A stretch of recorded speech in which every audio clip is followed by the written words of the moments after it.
हिंदी नाटक साहित्य की विकास परंपरा। हिंदी नाटक साहित्य की विकास परंपरा नाटक काव्य का एक महत्वपूर्ण रूप है। भरत मुनि ने नाट्य शास्त्र में नाटक की नाट्य वेद और पंचम वेद भी कहा है। नाटक के संदर्भ में भरत मुनि का कहना है कि न ऐसा कोई ज्ञान है, न शिल्प है, न विद्या है, न ऐसी कोई कला है, न कोई योग है, न कोई कार्य ही है जो इस नाट्य में प्रदर्शित न किया जाता हो।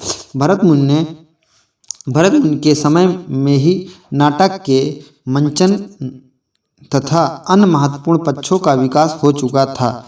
भरत मुनि के समय नाटक के अवयव इस प्रकार हैं। भरत मुनि के समय नाटक के अवयव इस प्रकार हैं। नाट्य, नृत्य, वाद, संवाद, रंगमंच। फिर है नदी, संगीत, कथा, वस्तु। एक बार पूरा देखें। नाट्य, नदी, नृत्यवाद्य, संगीत, संवाद, कथा वस्तु तथा रंगमंच। महाभारत तथा रामायण जैसे पौराणिक महाकाव्यों में भी नाटक का उल्लेख मिलता है। संस्कृत नाटकों में नाटक को दृश्य काव्य कहने की परंपरा है। ऐसे में प्रमुख रूप से जो नाट्य रूप प्रचलित थे उन्हें दशरूपक तथा उपरूपक की श्रेणी में रखा जाता है। दशरूपक तथा उपरूपक की श्रेणी में रखा जाता है। दशरूपक के 10 तथा उपरूपक के 18 भेद माने जाते हैं, जिनका उल्लेख निम्नवत है। 10 रूपक के भेद: रूपक, कथा स्रोत, पात्र, नायक नायिका, अंक, संख्या, रस तथा उद्देश्य। आइए देखते हैं। पहला है नाटक। नाटक का कथा स्रोत है पंचसंध युक्त तथा पौराणिक, ऐतिहासिक या सामाजिक। पात्र ईश्वर या ईश्वरांश या फिर कोई महाराज। अंक संख्या 5 से 10 अंकों तक होता है। दूसरा है प्रकरण। कल्पनाश्रित, ब्राह्मण, धनी या मंत्री नायक, कुलवधू, मंत्री कथा, वेश्या, नायिका आदि। भाड़, सामाजिक, धूर्त, इसमें 1 अंक होते थे। श्रृंगार रस की प्रमुखता होती थी। हास्य व्यंग इसका उद्देश्य होता था। किसका? भाड़ का। फिर है नेक्स्ट है व्यायोग। व्यायोग का कथा स्रोत है इतिहास प्रसिद्ध। ठीक, अंक इसमें 1 होते थे। नेक्स्ट है समवकार। समवकार इसका जो है कथा स्रोत होता था दैवी कथा, देव असुरों से संबंधित। पात्र एवं नायक नायिका होते थे देव असुर। प्रख्यात व उत्पाद्य नायक संख्या 12 तक हो सकती है। 3 अंक होते थे। कपट, उपद्रव और श्रृंगार इसके भेद होते थे 3 अंक के। फिर है बहुत से रसों की उपस्थित होती थी। उद्देश्य जो है वीर तथा रौद्र भावों का प्रदर्शन होता था। डिम, व्यात कथा, देवता या दैत्य का आकार, देवता या दैत्य का अवतार होता था। डिम में व्याप्त कथा होती थी, देवता या दैत्य का अवतार होता था और इसके नायक जो है और अंक जो है इसमें 4 होते हैं डिम में। और रस होता था श्रृंगार और हास्य को छोड़कर प्रमुख 6 रसों की उपस्थित होती है डिम में। रौद्र रस का प्रदर्शन होता है। इहा मृग, अलभ्य तथा दिव्य नारी की प्राप्ति से संबंधित। ईश्वर का अवतार, नायक, देवी, नायिका। 4 अंक होते थे। श्रृंगार और रौद्र होता था। उद्देश्य विभिन्न भावों द्वारा चमत्कार। अंक इसमें नायक होते थे गुणी और आख्यान प्रसिद्ध। अंक होते थे 1। बीथी क्या है? कल्पनाश्रित 2 पुरुष पात्र होते थे। 1 अंक होता था। श्रृंगार रस की प्रधानता होती थी। प्रसन्न, सामाजिक जीवन, राजा, धनी, ब्राह्मण, धूर्त, अनेक पात्रों का समावेश। 1 अंक होते थे। हास्य रस की प्रमुखता होती थी।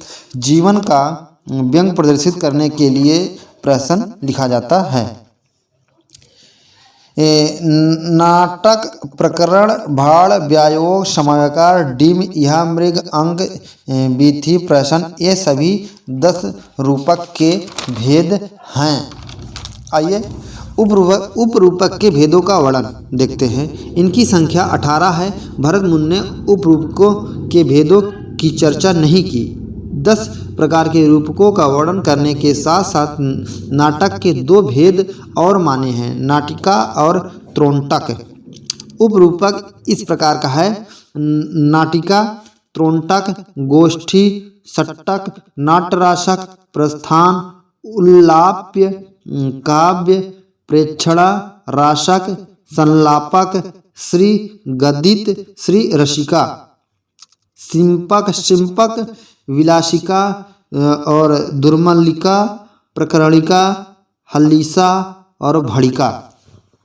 नाटक के तत्व, आइए देखते हैं नाटक के तत्व। तो नाटक के तत्व भारतीय साहित्य के अनुसार और पाश्चात्य साहित्य के अनुसार 2 भेदों में विभाजित किया गया है। तो भारतीय साहित्य के अनुसार नाटक के तत्व कथा वस्तु, नेता या पात्र जिसे नायक कहते हैं, फिर होता है रस, फिर नायक को जो है भेद होते हैं: धीरोधत्त नायक, धीर प्रशांत नायक, धीर ललित नायक, धीरोदात्त नायक, धीरोदत्त नायक, धीरोदात्त, धीर प्रशांत, धीर ललित और धीरोदात्त नायक के 4 भेद बताए गए हैं भारतीय साहित्य शास्त्र के अनुसार। जबकि पाश्चात्य शास्त्र के अनुसार जो है नाटक तत्व के भेद हैं तो वस्तु, पात्र, कथोपकथन, देशकाल, उद्देश्य और शैली। कथावस्तु के विकास के निम्न 5 सोपान माने गए हैं: प्रस्तावना, कार्य विकास, संघर्ष की पराकाष्ठा, नियति और समाप्ति। कथाओं के प्रकार, अभिनय की दृष्टि से कथाओं के प्रकार हैं। तो आइए देखते हैं। पहला है दृश्य, कथावस्तु का वह अंश जो रंगमंच पर अभिनेता प्रदर्शित करता है। ठीक है। सूच्य, सूच्य होता है कि कथावस्तु का वह अंश जो रंगमंच पर दिखाया नहीं जा सकता, उसकी सूचना भर दी जाती है, उसे क्या कहते हैं? सूच्य कहते हैं। सूच्य वस्तु की सूचना देने वाला अर्थोपक्षेपक कहलाता है तथा इसके 5 प्रकार होते हैं। तो आइए देखते हैं। विष्कंभक, बीती हुई तथा आने वाली घटनाओं की सूचना देने वाला विष्कंभक कहलाता है। प्रवेशक, निम्न श्रेणी के सूचक पात्रों द्वारा बीती हुई तथा आने वाली घटनाओं की सूचना क्या होती है? प्रवेशक कहलाती है। चूलिका, नेपथ्य से दी जाने वाली सूचना क्या कहलाती है? चूलिका कहलाती है। अंकाश क्या कहलाता है? अगला अंक। प्रारंभ होने वाली सूचना का संकेत देने वाला अंकाश कहलाता है। अंकावतार, दूसरे अंक की वस्तु का आरंभ बिना प्रथम अंक के वस्तु विच्छेद के। संवाद के आधार पर कथाओं के प्रकार, तो सर्वश्राव्य, कथा का वह अंश जो दर्शकों एवं अभिनेताओं के सुनने योग्य होता है। स्वगत, आश्रव्य, किसी पात्र द्वारा बोली जाने वाली कथा का वह अंश जिसे सिर्फ वही सुन सकता है, कोई और नहीं। नियत श्राव्य, कथा का वह अंश जो रंगमंच पर प्रदर्शन के समय चुने हुए कुछ विशेष पात्रों को ही सुनाई दे। लोक वृत्त के आकार पर कथाओं के प्रकार, तो प्रख्यात पुराणों, लोक प्रसिद्ध घटनाओं तथा इतिहास आदि से संबंधित कथा। उत्पाद्य, रचनाकार द्वारा कल्पना की गई कथा। मिश्र, ऐसी कथा जिसमें पुराण इतिहास की घटनाओं के साथ साथ रचनाकार द्वारा कल्पित घटनाओं का भी समन्वय हो। फल प्राप्ति के आकार पर कथाओं के प्रकार। आधिकारिक मूल, यह कथा नाटक के नायक या प्रमुख पात्र से संबंधित होती है। यह कथा विकास कई चरण से गुजरते हुए नाटक के अंत तक पहुंचती है। प्रासंगिक गौड़, यह कथा नाटक के अन्य पात्रों से संबंधित होती है। यह कथा मूल कथा के विकास में सहायक होती है। इसके 2 भेद हैं। पहला है पताका, ऐसी गौड़ कथा जो मूल कथा के साथ साथ अंत तक चलती है, उसे पताका कहते हैं। दूसरा है प्रकरी, ऐसी गौड़ कथा जो मूल कथा के बीच बीच में घटनावश प्रयुक्त होती है, उसे प्रकरी कहते हैं। कथा विन्यास के आधार पर कथाओं के प्रकार, कार्यावस्था, अर्थ प्रकृति और संधि। तो आइए देखते हैं। कार्यावस्था, कथानक के विकास द्वारा कार्य की सिद्धि कार्यावस्था कहलाती है। आरंभ, अर्थ प्रकृति। आरंभ, नाटक का आरंभिक भाग नाटक की इच्छा तथा मुख्य लक्ष्य ज्ञात होना होना। प्रत्याशा, इस अवस्था में नाटक तमाम प्रकार के विघ्नों और विरोधों को दूर करता हुआ फल प्राप्ति की ओर बढ़ता है। नियताप्ति, ऐसी अवस्था जहाँ सारे विघ्न और विरोध दूर हो जाते हैं। नियताप्ति, ऐसी अवस्था जहाँ सारे विघ्न और विरोध दूर हो जाते हैं और फल प्राप्ति का पूरा विश्वास हो जाता है। फलागम, इस अवस्था में नायक को उस फल की प्राप्ति हो जाती है जिसके लिए वह प्रयत्न कर रहा होता है। अर्थ प्रकृति, अर्थ प्रकृति में यह कथानक निर्माण के तत्व होते हैं। इन्हीं की विभिन्न स्थितियों से नाटक या कथा तत्व निर्मित होता है। नेक्स्ट है बीज। घटना तथा कार्य व्यापार से उत्पन्न होने वाला तथा नायक के कर्म फल की ओर बढ़ने वाला पताका, ऐसी कथा जो मूल कथा के साथ साथ नाटक में चलती रहती है तथा मूल कथा को फल की ओर ले जाने में इनकी भूमिका होती है। प्रकरी, मूल कथा के साथ कुछ दूर तक चलने वाली छोटी छोटी कथाएं क्या कहलाती हैं? प्रकरी। कार्य, जिस उद्देश्य के लिए नायक ने कर्म प्रारंभ किया था, जिस उद्देश्य के लिए नायक ने कर्म प्रारंभ किया था उस उद्देश्य की प्राप्ति को कार्य कहते हैं। संधि, यह दो कथा के अंशों को आपस में संबंध यानी जोड़ती करती है, संबद्ध करती है। मुख्य, यह संधि बीज और प्रयत्न की मिलने वाली संधि है। गर्भ, यह संधि पताका और प्रत्याशा को मिलाने वाली संधि है। इसमें कुछ प्रकाशित बीज की खोज बार बार होती है। विमर्श, यह संधि प्रकृति तथा नियताप्ति को मिलाने वाली संधि होती है। निर्वहण, यह संधि फलागम तथा कार्य को मिलने वाली संधि होती है। नायिका के भेद, नायिका के भेद, संस्कृत नाटकों में नायिका का स्थान महत्वपूर्ण है। नाटिका इत्यादि में तो नायिका का विशेष महत्व होता है। यह मुख्य रूप से 3 प्रकार की होती है। नायिका स्वकीय, परकीय तथा सामान्य। स्वकीय, यह नायक की पत्नी होती है, स्वकीय नायिका। और परकीय, वह नायिका जो नायक की पत्नी नहीं होती है उसे परकीय बोलते हैं। सामान्य, वह नायिका जो वेश्या या गणिका होती है उसे सामान्य नायिका कहते हैं। तो आइए देखते हैं स्वकीय नायिका के भेद। स्वकीय नायिका के 3 भेद होते हैं। मुग्धा, मध्या, प्रौढ़ा। प्रौढ़ा को ही प्रगल्भ कहते हैं। प्रौढ़ा, यह प्रेम कलाओं से अज्ञात होती है। इन्हें प्राप्त यौवन भी कहा जाता है। और मध्या, यह नायक के प्रतिकूल व्यवहार पर क्रोधित होती है। इन्हें संप्राप्तता या रूप कामा भी कहते हैं। प्रौढ़ा या प्रगल्भ, यह प्रेम कलाओं में पूर्णतः निपुण होती है। ठीक है। मध्या नायिका के 3 भेद होते हैं। धीरा, अधीरा, धीरा धीरा। तो मध्या नायिका के 3 भेद होते हैं। धीरा, अधीरा, धीरा धीरा। ठीक। और प्रौढ़ या प्रगल्भ नायिका के भी 3 भेद होते हैं। धीरा, अधीरा, धीरा धीरा। संस्कृत नाटकों में स्वकीय नायिका के कुल 13 भेद बताए गए हैं। स्वकीय नायिका के कुल 13 भेद बताए गए हैं।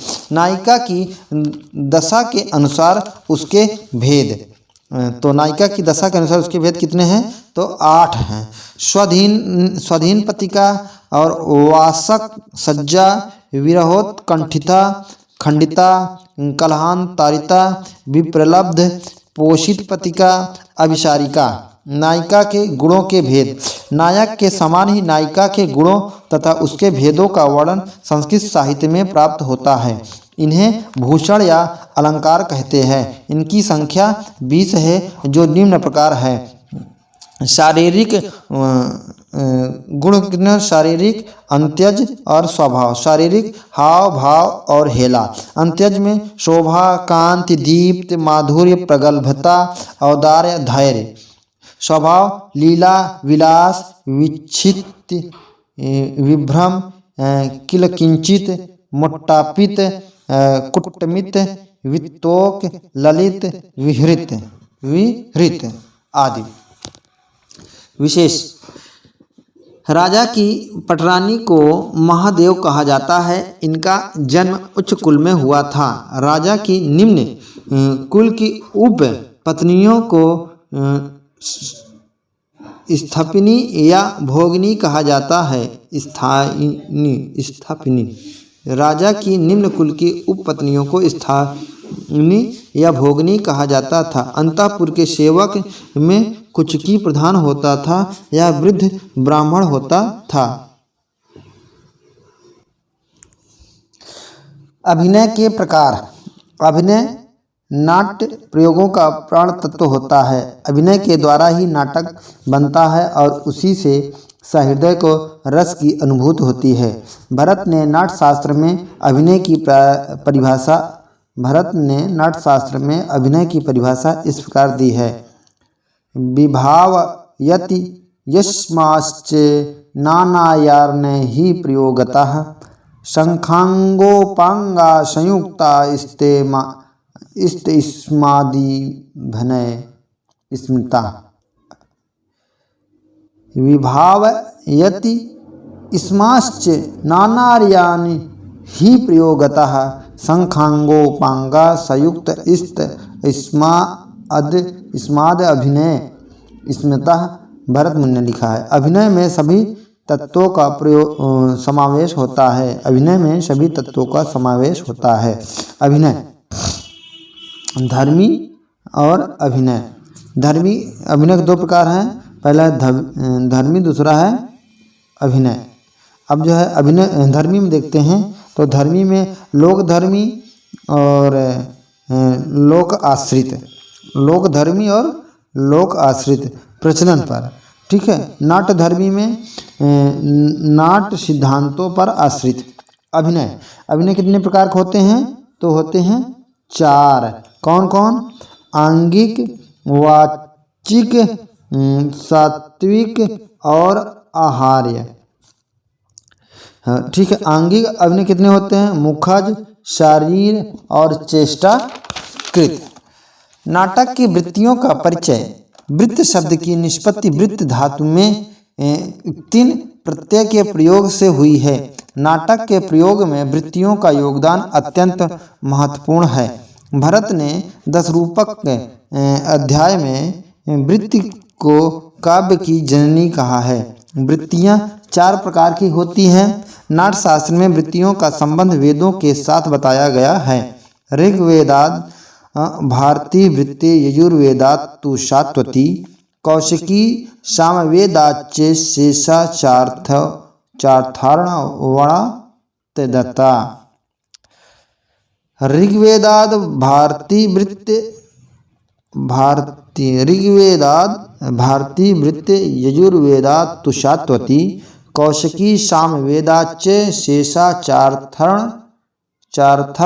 वणात्तता। अर्थात भारतीय वृत्ति की उत्पत्ति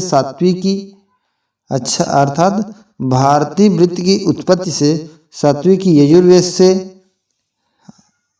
कौशिकी की सामवेद से तथा आर्भटी की अथर्ववेद से हुई है।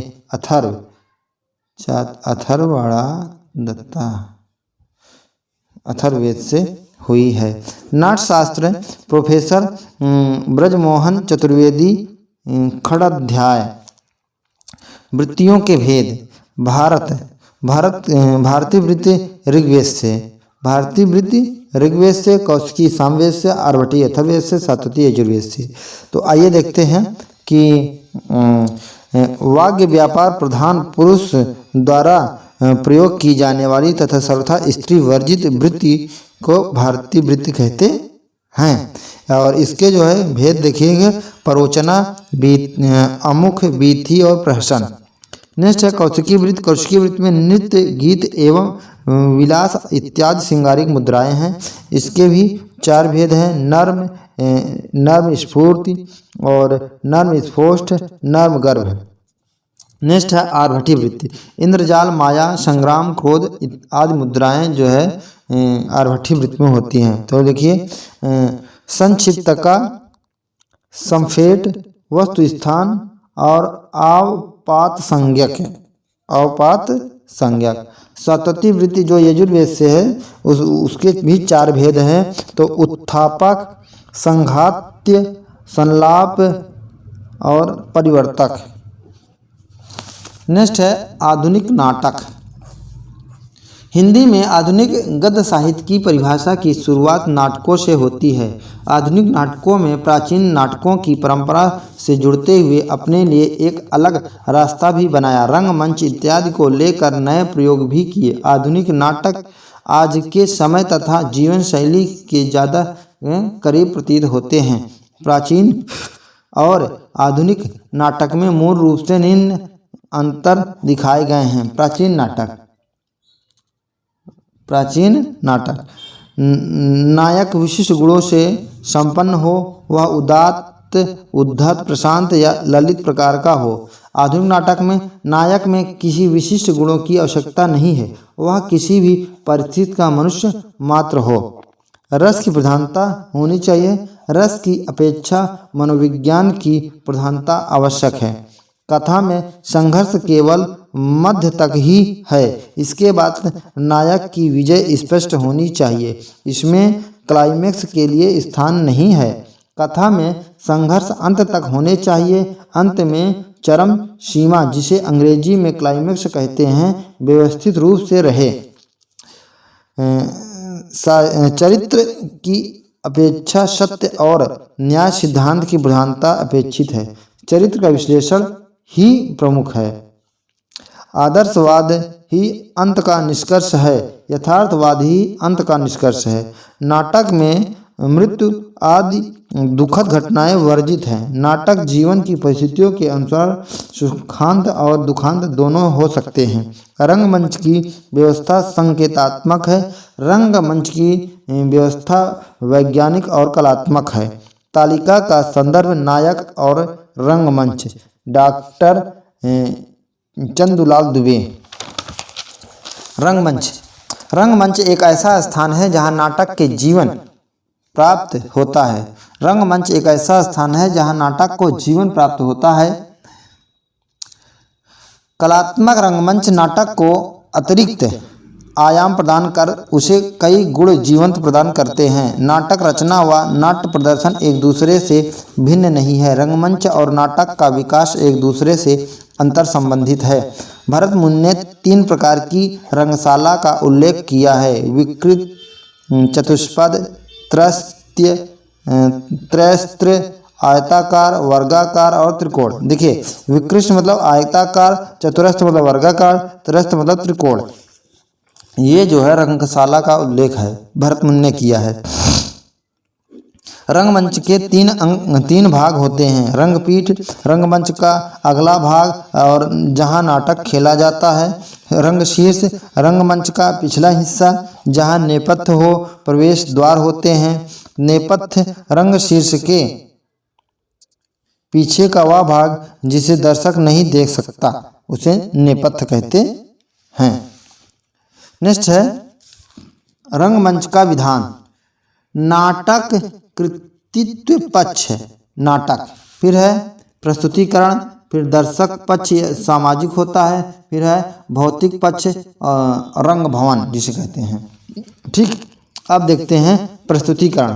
प्रस्तुतिकरण को जो है 2 भागों में, निर्देशन और व्यवस्था। तो निर्देशन में क्या होता है कि निर्देशन में अभिनय होता है और रंग शिल्प होता है।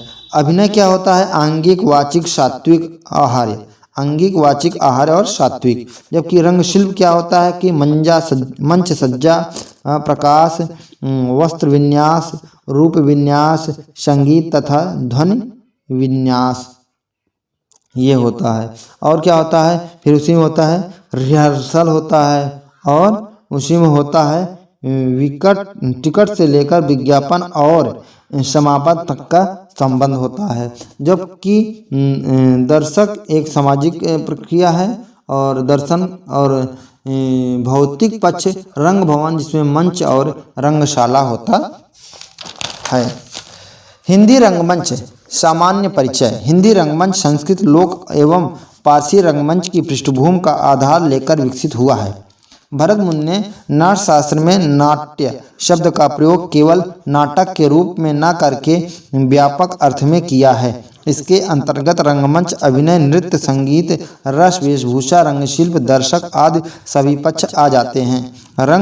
हिंदी रंगमंच का प्रारंभ 1853 में नेपाल के भटगांव में अभिनीत विद्याविलाप नाटक से माना जाता है। हिंदी रंगमंच का नवोत्थान 1871 में स्थापित अल्फ्रेड नाटक मंडली से हुआ, जिसने भारतेंदु राधा कृष्णदास के नाटकों का मंचन प्रस्तुत किया। राधे श्याम कथावाचक अल्फ्रेड नाटक मंडली के प्रमुख नाटककार थे। बॉम्बे और कलकत्ता की रंग मंडलियों जैसे मॉडर्न थिएटर के एकीकरण से हिंदी रंगमंच का अभूतपूर्व विकास हुआ। हिंदी के अव्यावसायिक रंगमंच का सूत्रपात 1868 ईस्वी में बनारस थिएटर के साथ हुआ। 1884 में बनारस में नेशनल थिएटर की स्थापना हुई। भारतेंदु के अंधेर नगरी का प्रथम मंचन नेशनल थिएटर्स ने ही किया था। हिंदी रंगमंच के विकास में भारतेंदु नाटक मंडली 1906 की महत्वपूर्ण भूमिका मानी जाती है। इस मंडली ने लगभग 1.5 दर्जन नाटकों का मंचन किया, जिसमें सप्त हरिश्चंद्र, सुभद्रा हरण, चंद्रगुप्त, स्कंदगुप्त एवं ध्रुवसामनी प्रमुख हैं। नेक्स्ट है हिंदी रंगमंच के विकास में बलिया नाट्य समाज 1884 ईस्वी की भूमिका भी अत्यंत महत्वपूर्ण है। 1884 में यहीं पर भारतेंदु ने नाटक पर एक लंबा व्याख्यान दिया था। उसी समय सप्त हरिश्चंद्र तथा नील देवी नाटकों का मंचन किया गया था। हिंदी रंगमंच के विकास में इलाहाबाद के प्रमुख नाट्यमंच जैसे आर्य नाट्य सभा, श्री राम नाटक मंडली तथा हिंदी नाट्य समिति तथा कानपुर के प्रमुख नाट्यमंच जैसे भारत नाट्य समिति, भारतीय कला मंदिर का महत्वपूर्ण योगदान रहा। बिहार में पटना नाटक मंडली 1876 ईस्वी तथा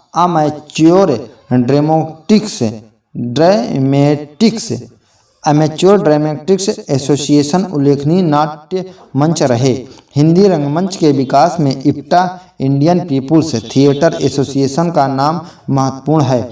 इसकी स्थापना 25 मई 1943 को बॉम्बे में आज़ादी की लड़ाई और विश्वव्यापी फांसीवाद विरोधी आंदोलन के गर्भ से हुई।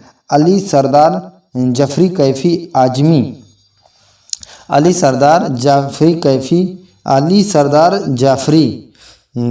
आजमी, बलराज साहनी, राजेंद्र रघुवंशी, रामविलास शर्मा रंगे, राघव, ख्वाजा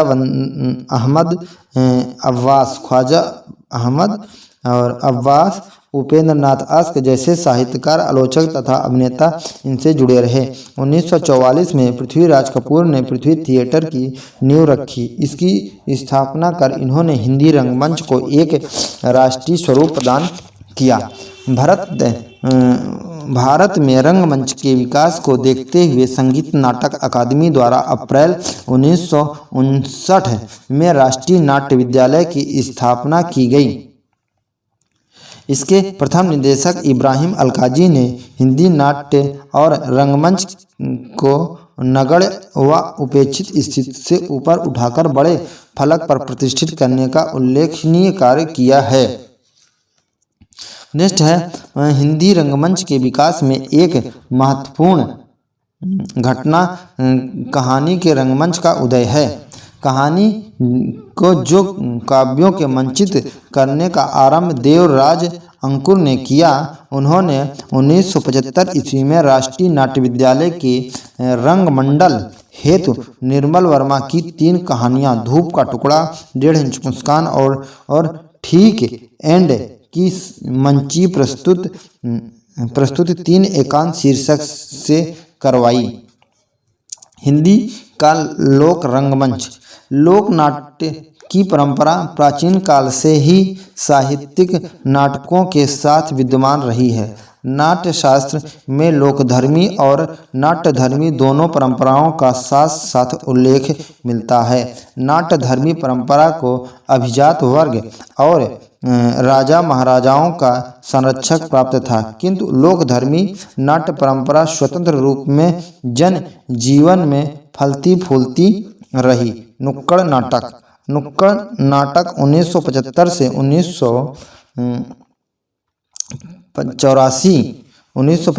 1984 के दशक में एक आंदोलन के रूप में उभर कर आया। आम जनता तक और अधिक व्यापक पहुंच सुनिश्चित करने हेतु आम जनता तक और अधिक व्यापक पहुंच सुनिश्चित करने हेतु और एक आम बोलचाल की भाषा में जन समस्याओं को संबोधित करने की जरूरत ने नुक्कड़ नाटकों के प्रयोग को अपरिहार्य बना दिया। इसी से लोक नाटकों की तरह लचीलापन और परिवर्तनशीलता इनकी खासियत है। ब्रेख्त और ग्रोस्तोवास्की के विचारों और पश्चिम के स्ट्रीट थिएटर ने भी हिंदी में नुक्कड़ नाटकों की प्रेरणा प्रदान की। देशव्यापी परिस्थितियों के बदलने से आम जनता के शोषण में वृद्धि और जनसंघर्ष की जो अभिव्यक्ति साहित्य और कलाओं में उभर रही थी उसको नाटकों के माध्यम से प्रस्तुत करने में नुक्कड़ नाटकों का कोई सानी न था। हिंदी के नुक्कड़ नाटक निश्चित तौर पर इप्टा की प्रगतिशील विचारधारा एवं वामपंथी राजनीतिक साहित्यिक विचारधारा से गहन रूप से संबद्ध रहे हैं। नुक्कड़ नाटकों में समसामयिक राजनीतिक, सामाजिक, सांस्कृतिक मुद्दों पर आधारित नाटकों को मंचन के लिए वरीयता दी जाती रही है। एक ओर प्रेमचंद एवं अन्य लेखकों की कहानियां नुक्कड़ मंच का मुख्य केंद्र बन गई, दूसरी ओर कई प्रतिबद्ध नाटककार भी नाट्य लेखन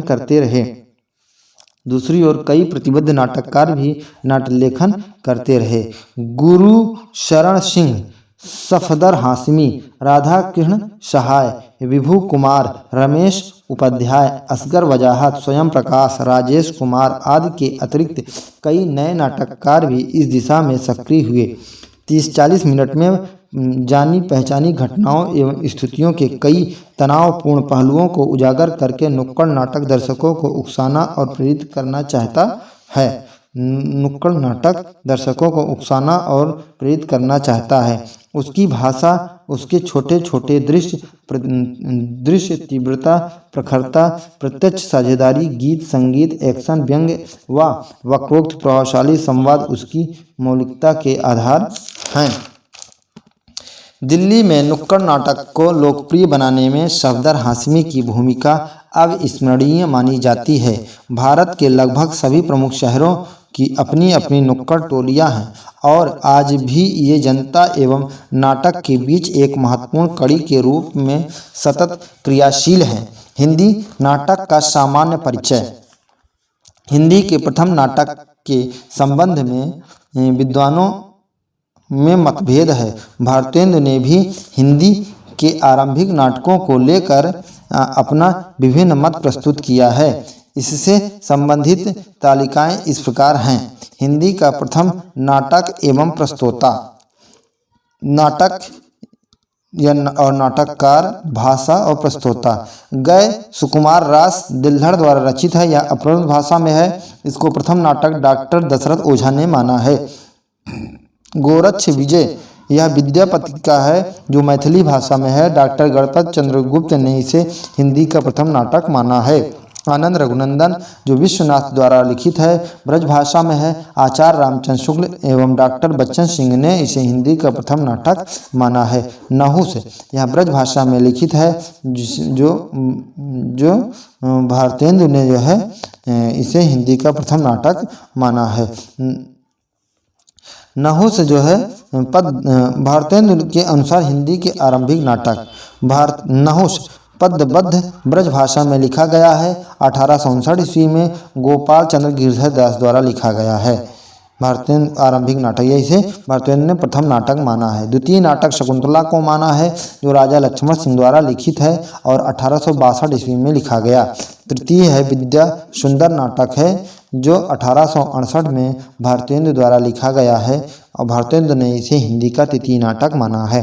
चतुर्थ नाटक जो है तप्ता संवरण 1883 ईस्वी में लिखा गया है, श्रीनिवास दास द्वारा लिखा गया है। भारतेंदु ने इसे हिंदी का चतुर्थ नाटक माना है। हिंदी भाषा के पूर्वाधुनिक प्रमुख नाटककार व उनकी कृतियाँ। नाटक नाटककार ईस्वी सन। रामायण महानाटक प्राणचंद चौहान द्वारा लिखित है, जो 1610 में लिखा गया है। सभा सार रघुराय नागर द्वारा लिखित 1700 ईस्वी में।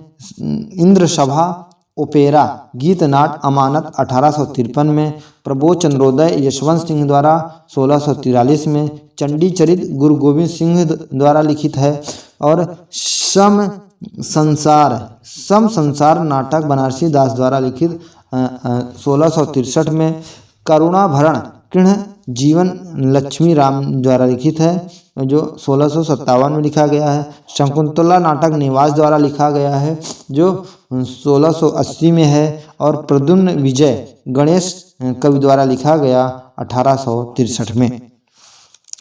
नाटक और नाटककार हैं प्रमुख अन्य, तो गै सुकुमार रास दिलधड़ ने और लिखा है और इसे हिंदी का प्रथम नाटक माना है, तो डॉक्टर दशरथ ओझा ने।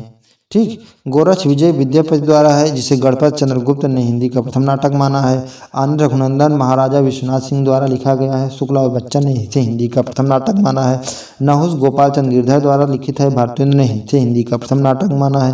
भारतेंदु के अनुसार नहुस की रचना विशुद्ध नाटक है, रीति तथा पात्र प्रवेश आदि नियम आरक्षण को ध्यान में रखकर की गई है।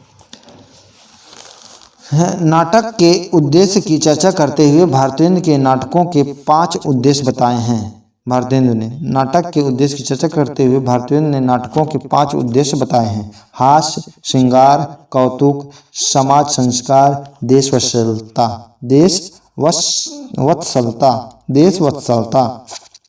देशवत्सलता के उद्देश्य से भारतेंदु ने भारत जननी, नील देवी, भारत दुर्दशा और अंधेर नगरी की रचना की। शकुंतला के अभिनय में प्रताप नारायण मिश्र का अपने पिता से मूछ मुड़वाने के लिए आज्ञा मानना प्रसिद्ध है।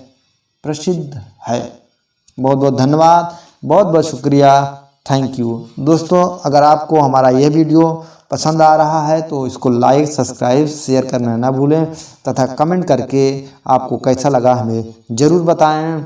और यह वीडियो आपके इस उद्देश्य के लिए बनाया गया है कि रिवीजन के तौर पर पूरी संस्कृति और पूरे साहित्य के इतिहास में जो है ये निचोड़ आपके सामने प्रस्तुत किया जा रहा है और आप इसको अध्ययन कीजिए, बार बार सुनिए, लाभ प्राप्त कीजिए। ठीक। बहुत बहुत धन्यवाद, बहुत बहुत शुक्रिया, थैंक यू।